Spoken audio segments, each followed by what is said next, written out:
এই গাইস, দেখো তো এই ড্রেসটা কিরকম হয়েছে, কমেন্টে অবশ্যই জানাবে। এটা একটা পুচকো সোনার জন্য কেনা হয়েছে।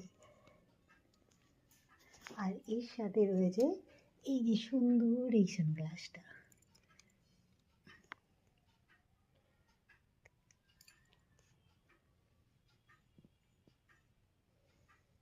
কেমন হয়েছে অবশ্যই কমেন্টে জানিও।